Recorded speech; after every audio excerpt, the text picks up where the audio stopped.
네, 여러분 반갑습니다. 에러입니다. 삼성이 드디어 해냈다 라고 하는 기사들이 쏟아지고 있습니다. 바로 TRM이라고 하는 700만 개의 매개 변수밖에 안 되는데 제미나이라던가 기존의 대형 거대 언어 모델의 만분의 1 수준으로 더 높은 성능을 얻었다라고 해서 좀 자극적인 워딩으로 많이 홍보가 되고 있죠. 여기 보시면은 여기도 뭐 구글보다 1만 배 작은 AI로 제미나이 이겼다. 자, 이거 자체가 사실이긴 합니다. 근데 요거에 대해서 이제 사람들이 이제 의아해하는 부분들이라든가 좀 잘 알고 싶은 부분, 그래서 뭐가 대단한 건지, 뭐 삼성이 경쟁력이 생긴 건지, 아니면은 전체 AI 트렌드 관련해서 어떻게 해석하면 되는지에 대한 질문들이 좀 있어서 제가 빠르게 한번 정리를 해 볼 건데요. 바로 이 논문이죠. 지금 아카이브에 올라와 있는 10월 6일에 올라온 Less is more. 작은 게 더 좋습니다. 라고 하면서 반복적으로, 재기적으로 리즈닝 하는 것이 뭔가 잘 먹힌 모양입니다. 이 타이니 네트워크. 타이니라고 한 이유가 있겠죠. 기존 LLM보다 훨씬 더 작은 모델임에도 불구하고 이게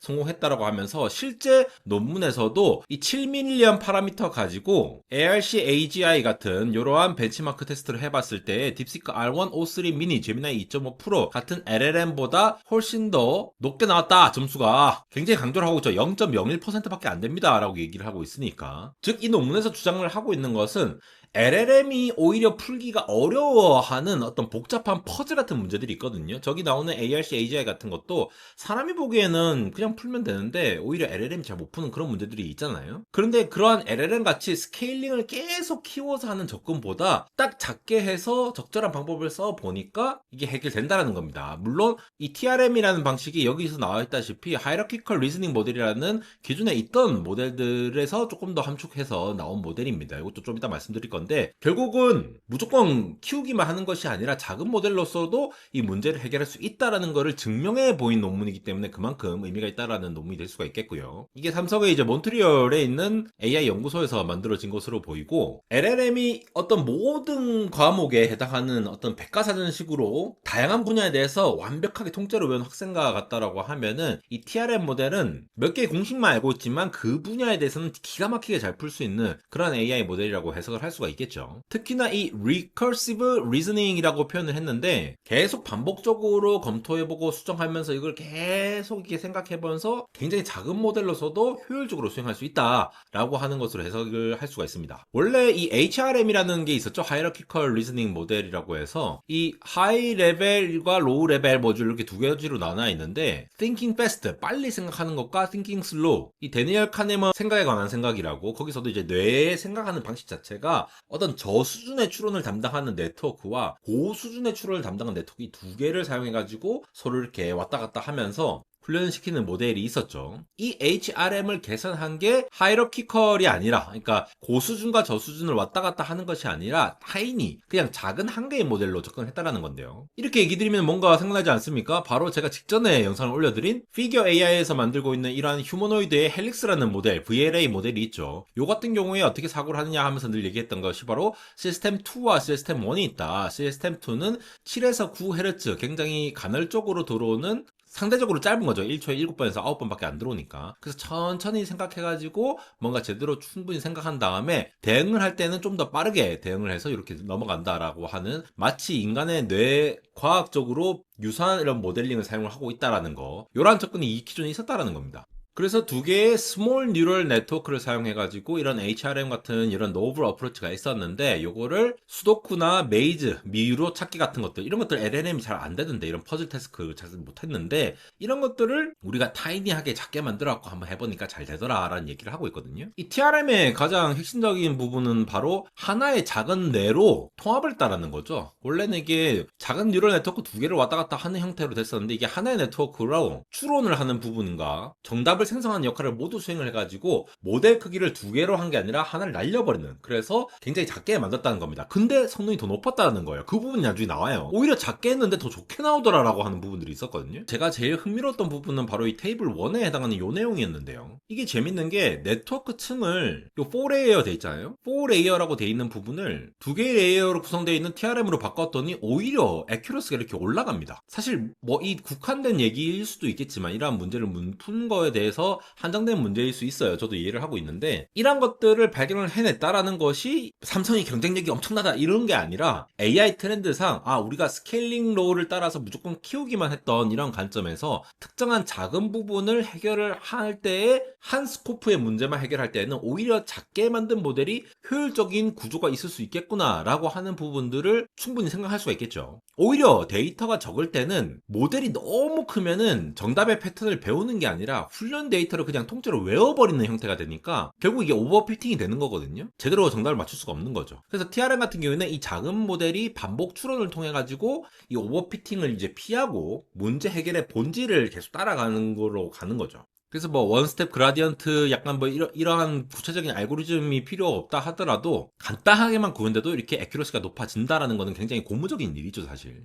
그래서 전반적인 동작 관점을 잠깐만 이제 말씀을 드리면은, 자, TRM의 세 가지 핵심 요소가 있습니다. 굉장히 간단해요. 처음에는 입력이라는 값이 X라고 되어 있고요. 그러니까 사실 어떻게 보면은 그냥 퀘션이죠. 우리가 문제 풀어야 될 거, 수도쿠 퍼즐판 같은 거, 이런 것들이 이제 X라고 하면은 요 인풋이 X로 들어간 다음에 거기에 대해서 Y, 답을 내놓는 거죠. 모델이 현재 내놓은 정답의 초안을 여기 Y라고 보면 되겠습니다. 이게 처음에는 엉망일 수 있겠죠. 그런 다음에 Z라는 공간이 있는데 이게 리즈닝이라고 돼 있죠. 그러니까 정답을 찾기 위한 생각 과정을 얘기를 하는 거죠. 수도쿠를 풀기 위해서 이게 막 노트를 하는 부분이라고 보시면 되겠는데, 이렇게는 간단하게 돼 있습니다. 그냥 질문이 있고 중간 첫 번째 답이 있고 그 리즈닝 하는 부분, 이렇게 세 가지로 돼 있는데, 첫 번째 단계에는 생각 과정을 업데이트하는 겁니다. 이 레이턴트 Z를 업데이트를 하는 과정이 되겠는데, X하고 Y를 가지고 와가지고 그리고 이전에 생각돼 있는 이 G라는 부분을 합쳐가지고 이렇게 쭉 생각해서 해봤더니 이걸로 업데이트를 해야겠다라고 얘기를 하는 거죠. 그럼 다듬어진 생각이 있으면은 요 Y 중간 결과도 업데이트 될 수 있으니까 이거를 리커시브하게 계속 돌린다라는 겁니다. 이거를 16회 반복한다라고 얘기가 되어 있거든요. 왜 16회라고 이제 한정을 지었는지는 잘 모르겠는데,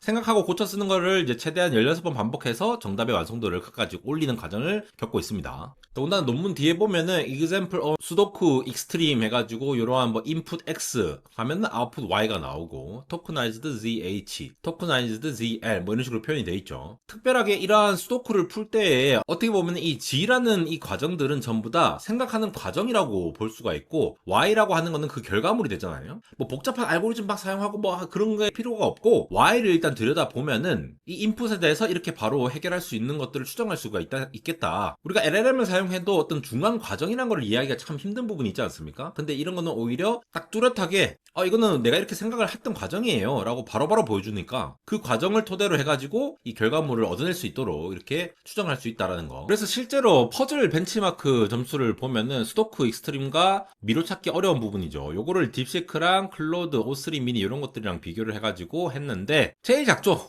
제일 작은데도 불구하고 이렇게 점수가 높게 나오더라 라고 하는 걸 얘기를 하고 있는 게 되겠습니다. 테이블 5 같은 경우에도 ARC AGI 벤치마크인데 요게 이제 인간이 풀기에는 쉽지만 AI한테는 굉장히 어려운 그런 좀 약간 추상적인 규칙을 찾아내서 푸는 문제들을 보면은 LLM들이 대부분 이제 죽을 쓰고 있는데, 그나마 그록4라든가 이런 애들이 좀 잘 나오고 TRM이 상당히 높은 점수를 얻고 있다라고 얘기를 하는 것이 되겠죠. 근데 이 비교를 해보면 파라미터 수가 월등히 작아요. 진짜 너무너무 작은데 이게 가능하다라는 걸 보였다라기 때문에 이게 의미 있는 연구 결과라는 겁니다. 사실 이 결과를 보면서 뭐 언론에서는 삼성이 드디어 해냈다 이렇게 하면서 뭐 얘기를 하지만, 사실 이게 삼성이 뭔가 엄청난 기술을 발견해서 삼성이 뭔가 잘 나간다 이렇게 해석을 하기에는 너무 이른 시각이라고 보고, 기존의 스케일링 로우에 따라서 무조건 이게 키우기만 했던 시대에서 드디어 실제로 온 디바이스 AI로, 엣지 AI로 뭔가를 구동을 시키려고 할 때에 집중을 하기 시작했다라는 트렌드로 봐야 하지 않나 이런 생각이 들었거든요. 지금도 보시다시피 엣지 디바이스 쪽으로 이 시장이 계속 이제 넓혀가는 상황인데, 일단 거대 AI를 만든 다음에 얘를 디스틸레이션을 한다라든가 이제 슈링크 시켜가지고 소형화된 AI를 만드는 시대로 점차 계속 나오고 있죠. 결국은 이게 AI를 쓸모있게 하려면은 클라우드를 왔다 갔다 하는 것보다는 엣지에서, 그러니까 스마트폰이나 뭐 노트북이라든가 이런 데서 바로바로 구동할 수 있는 그러한 엣지 AI가 계속 잘 돌아가야 되고, 특정 작업을 잘 운영할 수 있는 그런 전문가적인 AI가 나와야 되기 때문에 특히나 요즘같이 에너지 효율적인 AI, 전성비도 좀 잘 갖춰야 되잖아요. 모든 걸 서버에서 다 돌릴 수가 없기 때문에 온디바이스 AI의 핵심 기술로서 많은 기업들이 이게 연구 중이구나라는 생각이 들었고요. 특히나 TRM 같은 경우에는 AI의 생각 과정에 대해서 얘기를 할 수가 있는데 마냥 그냥 데이터를 갖고 막 학습을 하는 것보다 한 개의 스코프를 정해서 계속 꾸준히 해결을 한다. 문제를 해결할 수 있는 스코프를 정해놓고 접근을 한다라는 관점에서 온디바이스 AI 연구의 새로운 어떤 지평을 좀 보여주는 그런 연구적인 성과가 아닌가. 삼성의 기술이다 이렇게 보기보다는 연구적인 성과다 이렇게 봐야 되는 게 오히려 좀 더 바람직한 시각이 아닐까라고 생각이 드는 부분이 있었습니다. 물론 삼성이 못했다라는 게 아니에요. 삼성이 잘 했는데 이걸로서 뭐 판을 뒤집는다 약간 이러한 자극적인 워딩은 조금 너무 간 것 같고 좀 더 지켜봐야겠죠. 물론 삼성이 잘해가지고 이런 것들을 잘 도입을 해서 갤럭시에 넣고 하면은 훨씬 더 효율적인 AI 모델을 잘 만들 수 있지 않을까라고 기대가 되는 부분들이 있겠습니다. 특히나 이 기술이 단순히 퍼즐 풀이를 넘어가지고 다양한 분야에 큰 영향을 미칠 수 있다라고 보는 게 야, 그 퍼즐 누가 풀어요? 뭐 이렇게 얘기를 하실 수도 있어요. 근데 이게 그냥 이 결과만을 보면은 그런데 작은 모델로서 뭔가를 풀 수 있는 가능성을 특정한 모델 설계로 해서 잘 풀 수 있는 가능성을 보여줬기 때문에 이것과 관련해서 또 전 세계에 있는 수많은 연구자들이 얼마나 또 연구를 열심히 하겠습니까? 규칙 기반에 최적한 문제 같은 경우에 뭐 물류 경로를 제작한다라거나 뭐 반도체 회로 설계를 한다라거나 이런 것들 다 어떻게 보면은 퍼즐을 푼다라고 볼 수가 있겠죠. 뭐 공장 자동화라든가 특히나 뭐 최근에 계속 각광받고 있는 휴머노이드 쪽에서 손가락 센서라든가 얘들의 손가락의 각각의 AI를 전체적으로 다 돌리기보다는 하나하나를 약간 작게 바로바로 반응할 수 있는 그런 엣지 AI로서 움직이게 된다라면은 뭐 검증이라든가 디버깅 같은 거 이런 것들도 뭐 잘 운영될 수 있지 않을까 싶어서 이번 퀄컴 스냅드래곤 서밋에서도 나왔다시피 결국은 엣지에서 뭔가 할 수 있는 각가지 역할들을 잘 정제해서 전체적으로 아우를 수 있는 그런 것들을 할 수 있는 게 중요하지 않겠냐라는 생각이 들었고요. 물론 이 TRM 기술도 한계가 있습니다. 왜냐하면은 이게 특화 모델이라는 거죠. 제미나이를 이겼다, 오픈 AI, 챗GPT를 이겼다, 뭐 이렇게 딥시크를 이겼다라고 얘기가 나오고 있지만 특정 분야에서 이긴 거이기 때문에 애초에 이 출발선상이 다르죠. 만능이 아니라 특화 모델이다라는 거. 그러니까 전문성 초점을 맞춘 기술이기 때문에 그렇고 또 논문에서 보면은 이 1000개의 적응 훈련 샘플을 사용했다라고 강조를 하던데 실제로는 이 하나의 샘플을 회전시키거나 색을 바꾸는 것 같은 수천 가지 방식으로 데이터를 이제 또 어그먼테이션을 했거든요. 흔히 뻥튀기 했다고 하죠. 그렇게 하면서 학습을 한 거기 때문에 뭐 순수하게 적은 데이터로만 학습했다라고 주장을 하기에는 조금 아쉬운 부분들이 있긴 합니다. 데이터가 그만큼 또 많이 필요하다라는 부분이 있는데 또 TRM은 어떤 주어진 문제에 대해서 항상 정해진 하나의 정답만 내놓거든요. 정답이 여러 개일 수도 있는데 뭐 창의적으로 열린 문제에 대해서는 또 적용하기 어려운 어떻게 보면 굉장히 또 삼성스러운 접근이 아닌가 싶은 생각도 들고 또 논문이 나왔지만 이게 왜 깊은 어떤 딥 네트워크 대신해서 얕은 네트워크에서도 이게 반복하는 것이 과적합을 막을 수 있는가 오버피팅을 막을 수 있는가에 대한 뭔가 좀 명확한 이론적 설명은 아직 부족하거든요. 그냥 해봤더니 더 좋게 나오는데? 약간 이런 부분이 있으니까 요거를 이제 트리거링 시켰으니까 또 보다 삼성에서 더 나오든 아니면 여러 연구자들이 많이 연구를 해가지고 좀 결론 낼 수 있지 않을까 해서 기대를 할 수 있는 부분들이 있겠습니다. 그래서 애초에 뭐 제미나이나 큰 모델하고 비교를 했을 때는 워낙 이제 흥미로운 부분들이 있으니까 그렇게 홍보성으로 얘기를 한 것 같은데 특화됐다라는 것은 오히려 이제 다른 쪽에서는 이제 떨어진다라는 얘기를 대변하는 말이기도 하죠. 논문에서도 그런 얘기를 하거든요. 수도쿠 문제에서 최적화된 TRM 구조가 있는데 그걸 미로찾기라든가 뭐 ARC AGI 문제다 하면은 오히려 성능이 저하됐다라고도 얘기를 하고 있거든요. 그리고 TRM의 훈련된 영역을 조금만 벗어나도 성능이 급격하게 떨어지는 좁은 전문가라는 걸 의미를 하는 거기 때문에 또 이게 실질적으로 적용할 때는 또 어떤 부분들이 검토가 돼야 될지를 좀 살펴봐야 된다라는 점이 제 생각이고요. 어쨌든 이런 엣지 AI가 개발되기 위해서 각가지 기업들이 다 열심히 연구를 하고 있다라는 트렌드로서 한번 봐주시면 좋을 논문일 것 같습니다. 지금까지 에러였습니다.